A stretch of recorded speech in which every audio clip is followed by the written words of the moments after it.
So hey guys, welcome back to my YouTube channel. Last video तक हम लोगों ने RH वाई टिकर का 5 किंगडम क्लासिफिकेशन पढ़ लिया है। अब हम लोग एक जनरल कैरेक्टरिस्टिक्स देखेंगे कि इन 5 किंगडम में सेल टाइप कैसा होगा, न्यूक्लियर मेम्ब्रेन प्रेजेंट होगा कि नहीं होगा, बॉडी ऑर्गेनाइजेशन कैसा होगा, न्यूट्रिशन कैसा होगा। तो आइए हम लोग इसको पढ़ते हैं। उसके बाद हम लोग फिर क्या करेंगे, उसके बाद इंडिविजुअल किंगडम के ऊपर हम लोग वीडियोस देखेंगे, वीडियोस बनाएंगे और उसमें हम लोग पढ़ेंगे कि मोनेरा किंगडम का क्या फीचर है, जिसके जो ऑर्गेनिजम्स होंगे उनमें क्या प्रेजेंट होगा, उनका लाइफ का कैसा होगा, उनका न्यूट्रिशन कैसा होगा, रिप्रोडक्शन कैसे होगा। तो आइए स्टार्ट करते हैं। सबसे पहला जो फीचर है वो हमारा सेल टाइप। ठीक है, सेल टाइप कैसा होगा, कहने का मतलब कि यूकैरियोटिक होगा या प्रोकैरियोटिक होगा। तो मोनेरा में जितने भी ऑर्गेनिजम्स होते हैं, जितने भी मेंबर होंगे, वो सारे प्रोकैरियोटिक होंगे। ठीक है, प्रोटिस्टा में क्या होगा, यूकैरियोट। फंजाई यूकैरियोट या यूकैरियोटिक भी लिख सकते हैं। प्लांट तो ऑब्वियसली यूकैरियोटिक होगा।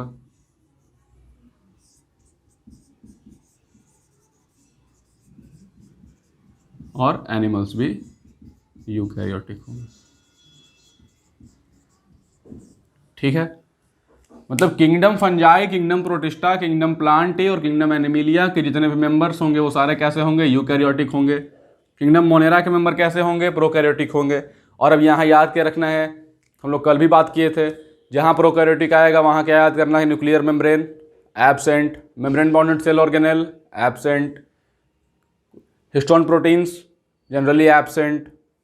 ठीक है, तो अब हम लोग जस्ट इसके नीचे ही पढ़ लेते हैं न्यूक्लियर मेम्ब्रेन। इसका जवाब तो आप लोग खुद ही बता देंगे, क्या होगा इसमें, होगा नहीं होगा इसमें। क्यों? क्योंकि ये प्रोकैरियोटिक है।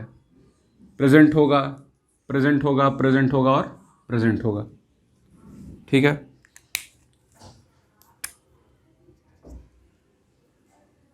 अब हम लोग आते हैं सेल वॉल पे। सेल वॉल कैसा होगा, तो यहां याद रखने वाली बात क्या है कि सेल वॉल क्या होता है, हमारा रिजिड स्ट्रक्चर होता है जो कि सेल मेम्ब्रेन के बाहर में प्रेजेंट होता है। ठीक है, तो सेल वॉल मोनेरा के जितने भी मेंबर्स होंगे उनमें होगा। एक्सेप्शंस हैं जैसे कि माइकोप्लाज्मा, उसको हम लोग पढ़ेंगे। ठीक है, जब हम लोग इसको डील करेंगे तब सेल वॉल प्रेजेंट होगा। किसका बना हुआ होगा, अभी सिर्फ याद रख लीजिए, NAM एंड NAG का पॉलीमर होगा।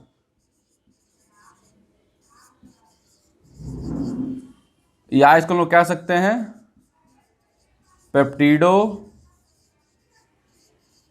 ग्लाइकैन से बना हुआ होगा।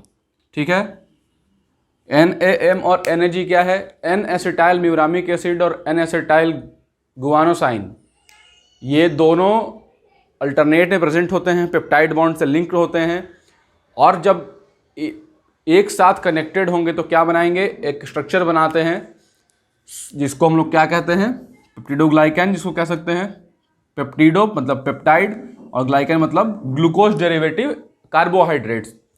तो सेल वॉल किसका बना हुआ होगा, पेप्टिडोग्लाइकैन का। प्रोटिस्टा में क्या होगा, प्रेजेंट इन सम, मतलब कुछ मेंबर्स में प्रेजेंट होगा, कुछ में प्रेजेंट नहीं होगा। ठीक है, फंजाई में प्रेजेंट होगा।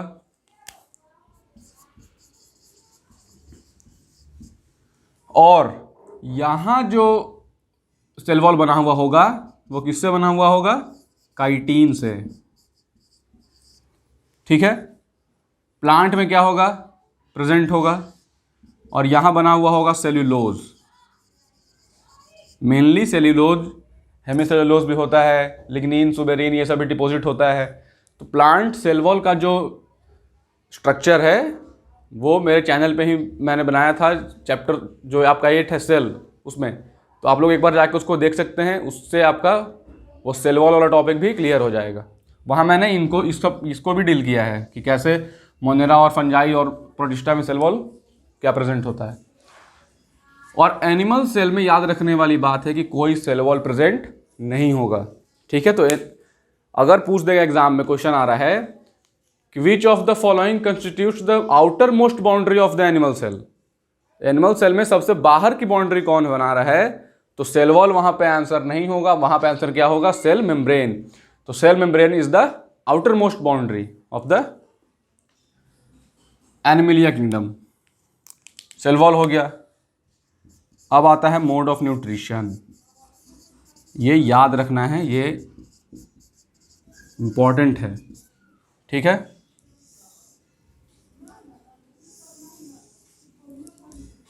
Mode of nutrition. अब देखिए, मोड ऑफ न्यूट्रिशन दो तरीके का होता है, ऑटोट्रॉपिक और हेटरोट्रॉपिक।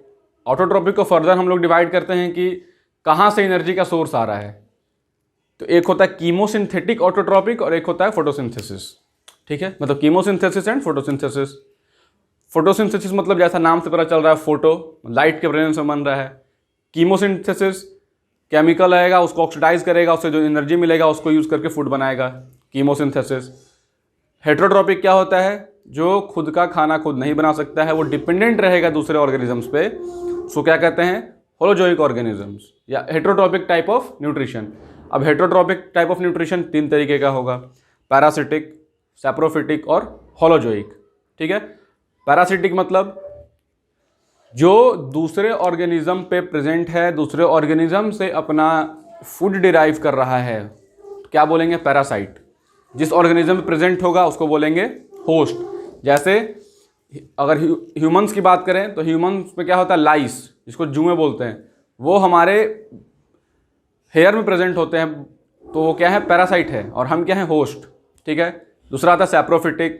सैप्रोफिटिक कहने का मतलब क्या, डेड एंड डिकेइंग ऑर्गेनिज्म पे ग्रो करेगा, खाने को बाहर ही डाइजेस्ट करेगा और उसको फिर फाइनली एब्जॉर्ब कर लेगा, ठीक है। डाइजेस्ट करने का मतलब क्या होता है, कॉम्प्लेक्स सब्सटेंसेस को सिंपल सब्सटेंसेस में ब्रेक कर देगा बॉडी के बाहर और फिर उसको एब्जॉर्ब करेगा। होलोजोइक क्या होता है, फूड को इनगल्फ करेगा। तो एग्जांपल ह्यूमन, हम लोग फूड को इनगल्फ करते हैं, बॉडी के अंदर सारा फंक्शन होता है, डाइजेशन से लेकर न्यूट्रिशन, असिमिलेशन, सब, ठीक है। तो मोनेरा का जो मेंबर होता है वो कुछ ऑटोट्रॉपिक भी होते हैं। ऑटोट्रॉपिक में याद क्या रखना है, फोटोसिंथेटिक ऑटोट्रॉपिक और कीमोसिंथेटिक ऑटोट्रॉपिक, ठीक है। कुछ जो मेंबर होगा या मैक्सिमम जो मेंबर होगा उसको वो हेटरोट्रॉपिक होता है, ठीक है। मोस्टली क्या होता है, बैक्टीरिया हेटरोट्रॉपिक ही होता है। अब इसमें क्या होगा, पैरासाइट या सैप्रोफिटिक,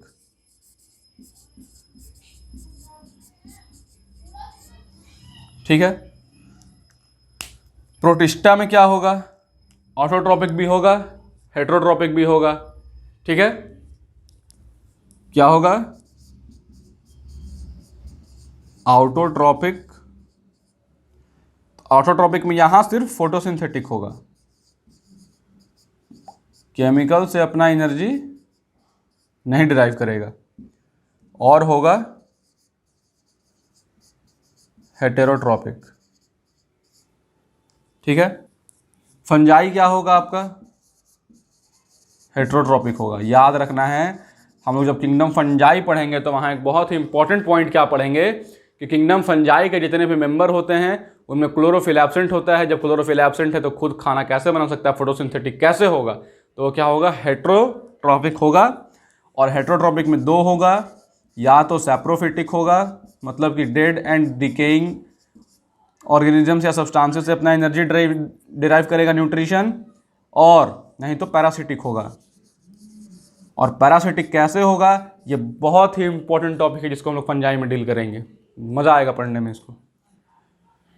प्लांट कैसा होगा, आप लोग 10th 9th से ही पढ़ते आ रहे हैं, ऑटोट्रॉपिक ही होगा। और ऑटोट्रॉपिक में भी कैसा होगा, फोटोसिंथेटिक।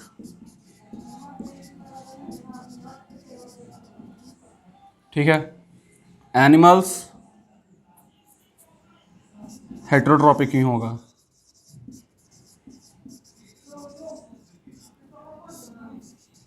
क्या होगा, होलोजोइक या हेटेरोट्रॉपिक होगा एनिमल में, होलोजोइक होगा और सैप्रोफिटिक होगा।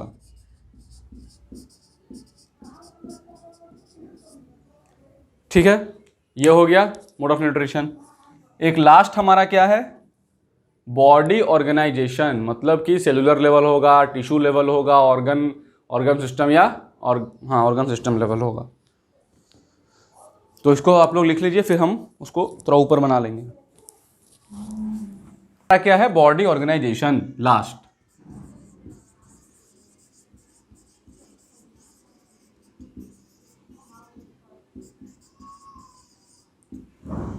अब देखिए, मोनेरा और प्रोटिस्टा क्या होगा हमारा, सेलुलर लेवल होगा। ठीक है, सेलुलर कहने का मतलब कि यूनिसेलुलर ऑर्गेनिज्म होंगे। याद क्या रखना है, Monera unicellular prokaryotic, protista unicellular eukaryotic. ठीक है। फंजाई जो होगा ये मल्टी सेलुलर होगा। इसका एक्सेप्शन क्या है, ईस्ट, या ये लूज टिश्यू होगा इसमें प्रेजेंट, लूज टिश्यू होगा। टिश्यू कहने का मतलब क्या, नंबर ऑफ सेल एक साथ सेम फंक्शन करेंगे तो क्या कहेंगे, टिश्यू बनाएंगे। तो टिश्यू प्रेजेंट होगा, बट बहुत ही मतलब प्रिमिटिव टाइप का होगा। प्लांट में क्या होगा, टिश्यू लेवल बॉडी ऑर्गेनाइजेशन, हम लोग पढ़ते भी हैं, permanent tissue, meristematic tissue, secondary xylem, secondary phloem, या ऑर्गन लेवल का होगा। ठीक है। एनिमल में क्या होगा, organ level, organ system level. Organ system भी पता है आप लोगों को, बहुत सारे ऑर्गन्स जब एक साथ साइमल्टेनियसली सिंक्रोनाइज्ड वे में काम करेंगे तो क्या बनाएंगे, ऑर्गन सिस्टम। जैसे डाइजेस्टिव सिस्टम एक पूरा कंप्लीट सिस्टम है जिसमें बहुत सारे ऑर्गन्स हैं, जैसे stomach, liver, pancreas, small intestine, large intestine, हमारा सैलिवरी ग्लैंड जो है, ठीक है, इसोफेगस जो है, ये तो ये हो गया आपका नॉर्मल फीचर जो कि एनसीईआरटी में दिया हुआ है। अब कहता है कि कुछ सर्टेन 5 किंगडम क्लासिफिकेशन में भी क्या है, कुछ कमियां हैं, कुछ डिमेरिट्स हैं। ठीक है, तो डिमेरिट्स क्या हैं,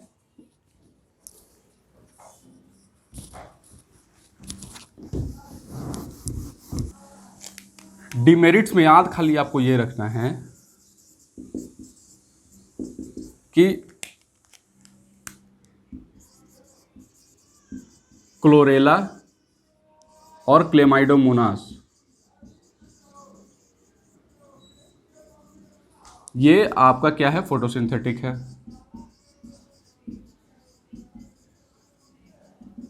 ठीक है, और अमीबा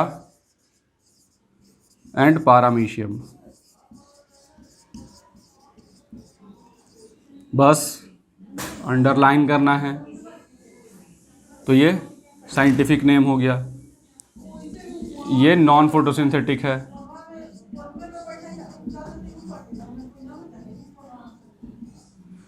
अब क्या कह रहा है कि क्लोरेला क्लेमाइडोमोनास जो कि फोटोसिंथेटिक है, मतलब इसको हम लोग, इसमें क्लोरोफिल प्रेजेंट होगा दोनों में, और अमीबा पैरामीशियम जो कि नॉन फोटोसिंथेटिक है, उसको हम लोगों ने एक साथ एक किंगडम प्रोटिस्टा में रख दिया।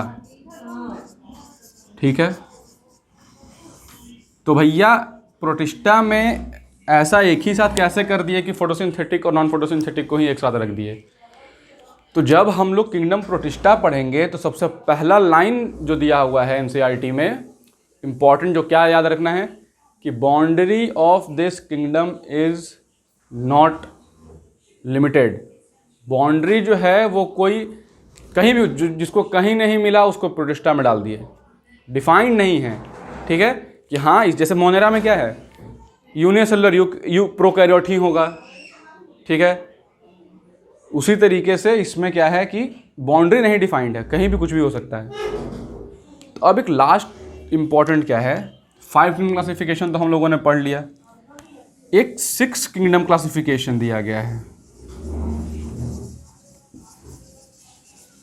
ठीक है, 6 किंगडम क्लासिफिकेशन दिया गया है किसके,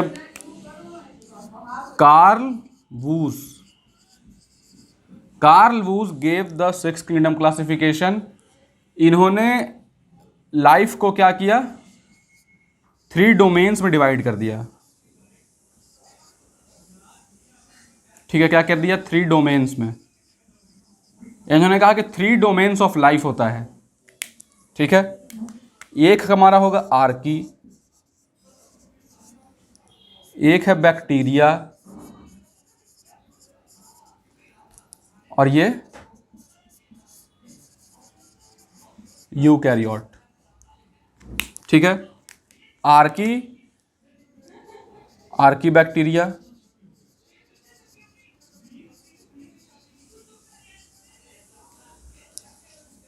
बैक्टीरिया मतलब तो नॉर्मल जो यू बैक्टीरिया हमारा है, और यूकैरियोट्स में क्या आ जाएगा, प्रोटिस्टा, फंजाई,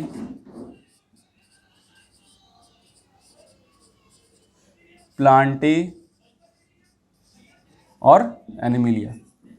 ठीक है, तो मतलब इन्होंने मोनेरा को 2 सब टाइप में डिवाइड कर दिया, एक आर्के बैक्टीरिया और एक यू बैक्टीरिया। तो हम लोग जो नेक्स्ट लेक्चर स्टार्ट करेंगे उसमें हम लोग इसको कवर करेंगे कि आर्के बैक्टीरिया क्या होता है। ठीक है, तो हम लोग जो नेक्स्ट लेक्चर है उसमें आर्की बैक्टीरिया को स्टार्ट करेंगे। ठीक है, कि आर्की बैक्टीरिया एक इम्पॉर्टेंट टॉपिक है, इससे क्वेश्चंस आए हैं और आएंगे भी। ठीक है, तो अगर आपको ये वीडियो पसंद आया हो, समझ में आया हो, तो प्लीज़ इसे लाइक करें, अपने फ्रेंड्स के बीच शेयर करें, और अगर आप चैनल पर नए हैं तो प्लीज़ चैनल को सब्सक्राइब करें। हम लोग मिलेंगे नेक्स्ट वीडियो में आर्की बैक्टीरिया के साथ। Thank you.